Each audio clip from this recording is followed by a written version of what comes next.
Ó, nessa questão 10 aqui, o que ele vem falando aqui pra gente é o seguinte: um vaso é enchido com um fluxo constante de água até sua borda.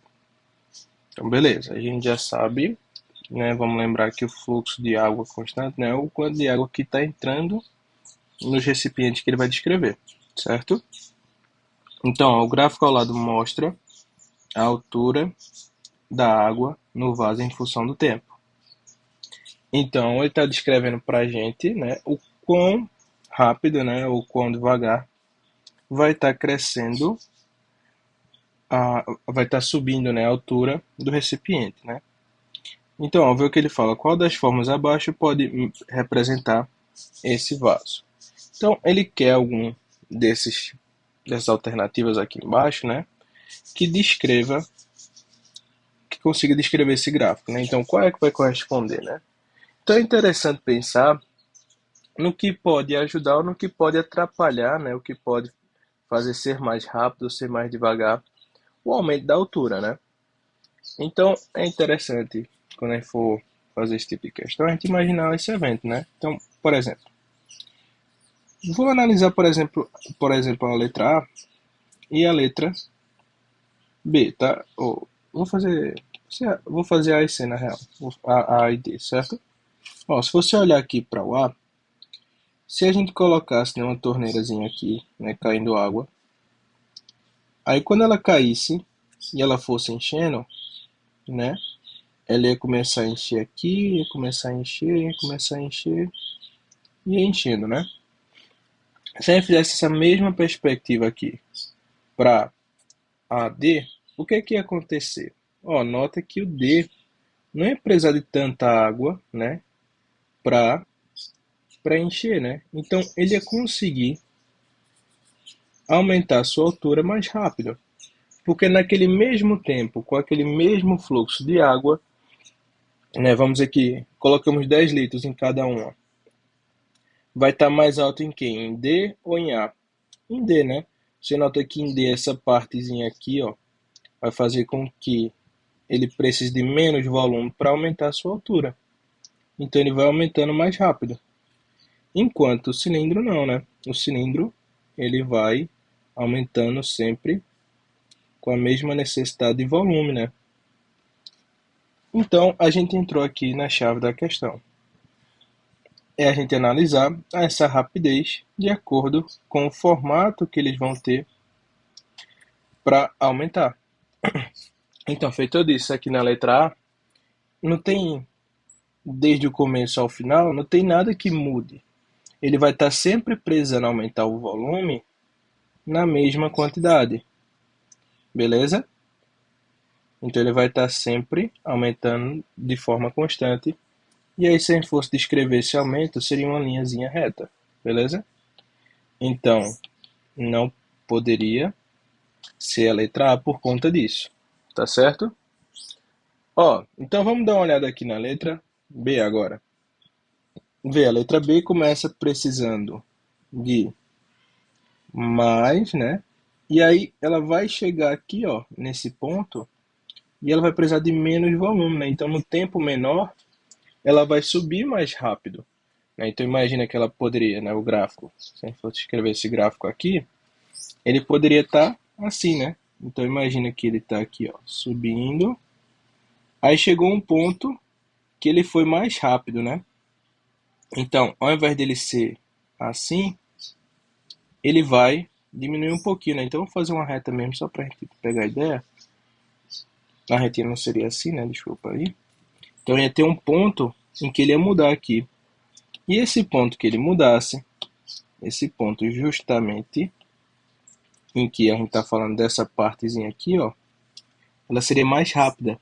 Então, num tempo menor, ela subiu mais, beleza?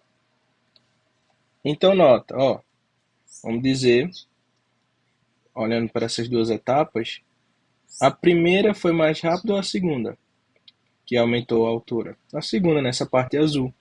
Você olha que num tempo menor, aqui, né, por mais de forma grosseira que eu tenha feito, ele teria subido mais. Então seria algo parecido com isso para descrever esse evento que a gente tem aqui da letra B.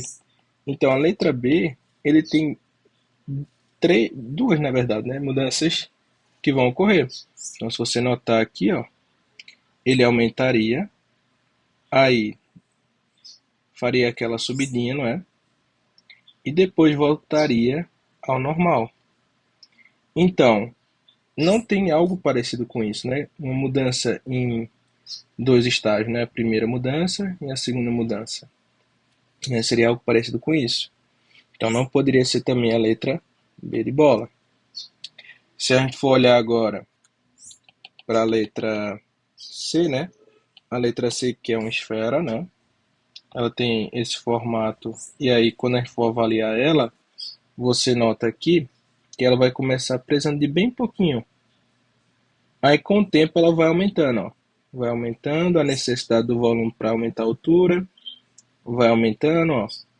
Então o que é que está acontecendo? Vê, ele estava saindo aqui, aí precisava de bem pouquinho, aí ele foi aumentando, né? Quer dizer, fazer assim, né?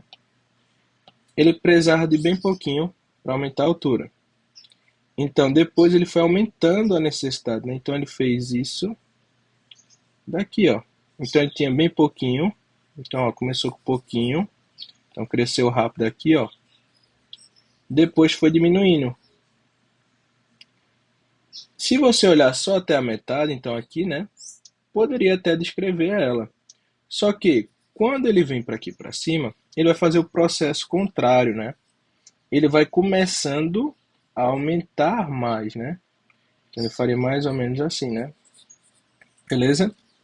Então, por isso é que não poderia ser a letra C. Essa segunda parte que ela vai ter, né, depois do meio, não ia ajudar a gente a resolver a questão, beleza? Então, o que é que a gente fica agora? Com a letra D e com a letra E, né? Vê, se você olhar para a letra D, ela começa precisando de bem pouquinho, né? E aí depois ela vai aumentando, ó. Então ela vai precisando de mais tempo, mais tempo, mais tempo para aumentar. E aí ela vai ser justamente essa letra D, ó. Então nota que a altura que descreve o eixo Y e o tempo que descreve o eixo X, ele precisa aumentar, né? Então, ó, veja que, por exemplo, desse ponto aqui, 2 para o ponto 3 levou bastante tempo, né? Diferentemente se a gente analisasse aqui, ó, fizesse uma retinha assim, vamos dizer que aqui é o ponto 0 e aqui é o ponto 3. Nessa retinha você nota aqui, ó, que num tempo menor, né, ele conseguiria ter aumentado mais. Então, essa retinha mais achatada, né, essa inclinação mais achatadinha, né, mais próximo, né, ó, se você for olhar a angulação que ela tem assim com a horizontal, né, um ângulo menor aqui, né, a gente vai notar que ela teve uma variação menor, beleza? Então, o gabarito aqui da gente seria a letra D, e a letra L seria uma junção, né, de dois elementos. A gente ia juntar o elemento da esfera, né, que a gente tinha descrito, e a parte final dessa esfera, né, a gente viu que quando fosse encher essa parte final, seria um cilindro. E o cilindro a gente viu que para encher ele é um processo constante, né? Então seria a junção da esfera com o cilindro, beleza? Então precisaria ter mais ou menos assim, né? Feito a gente tinha falado, ó. Começa bem parecido com a resposta, depois muda, né? Então ele faz algo assim e depois ficaria constante, beleza? Então poderia ser algo parecido com isso, tá bom? Então o gabarito da gente seria a letra D, né? Então nesse tipo de questão que o Enem adora trabalhar para saber qual vai ser preenchido mais rápido, mais devagar, né? A gente tem que ficar atento o quanto ele precisa, né? O formato, né? O quanto esse formato precisa preencher. E aí você nota que recipientes mais largos, né? Com largura maior vão levar mais tempo e os mais curtinhos vão levar menos tempo. E aí, quanto mais curtinho, né? Mais rápido ele vai. E aí você vai descrevendo essas etapas que está acontecendo com ele. tá bom? Então, gabarito letra D.